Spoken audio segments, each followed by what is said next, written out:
Hello everyone, my name is Jason. I'm better known as Dark Child to my friends on Flickr.com and conceptart.org.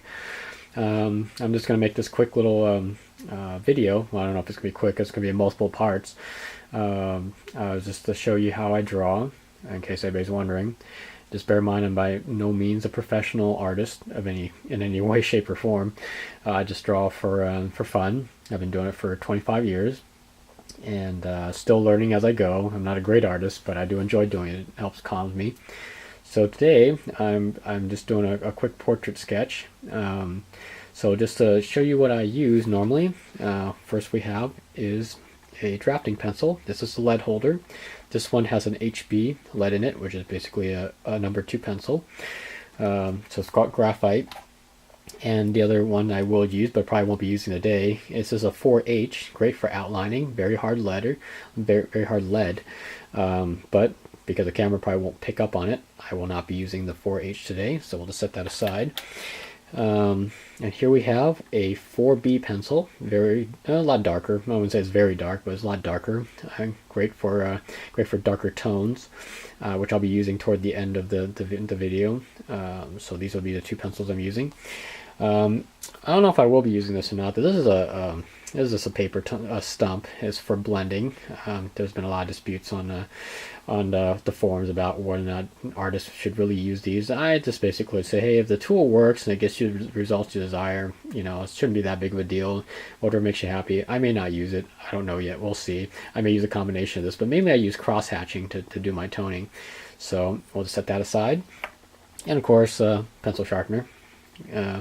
For fine cross hatching, and mainly all the fine lines you probably want to use or want to have your pencil as sharp as possible, and you will probably be sharpening quite often, as you'll probably see me doing when I get down to it. And a kneaded eraser.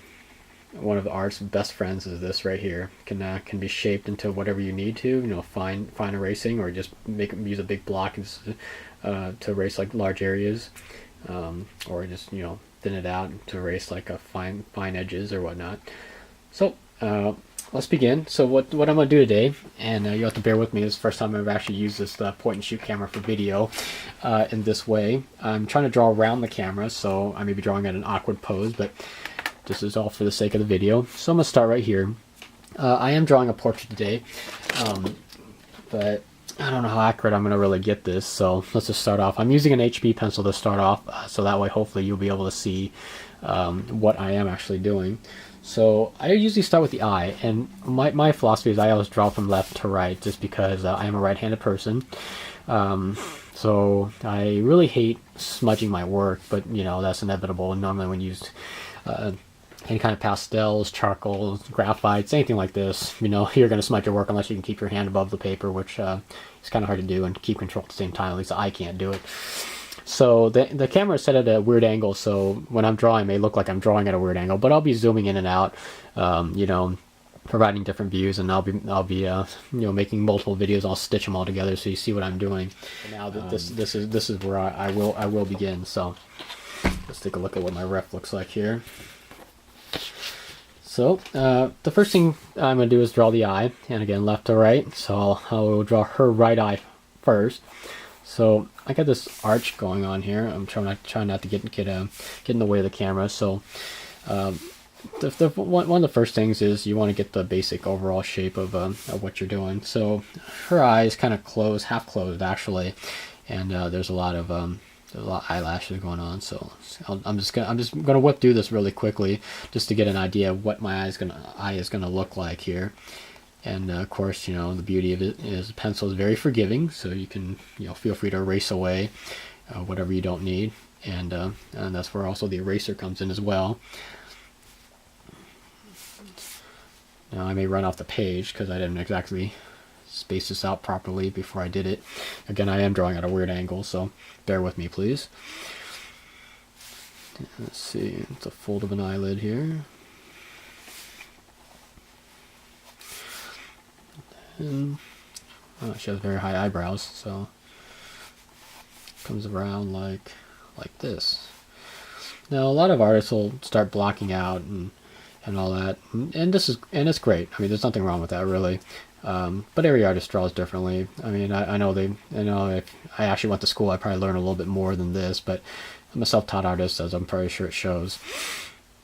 And then later on, there'll be some tone up in here where the rest of the eye is. In fact, I could probably just block out some of the tone right now. She has eyeshadow on, so.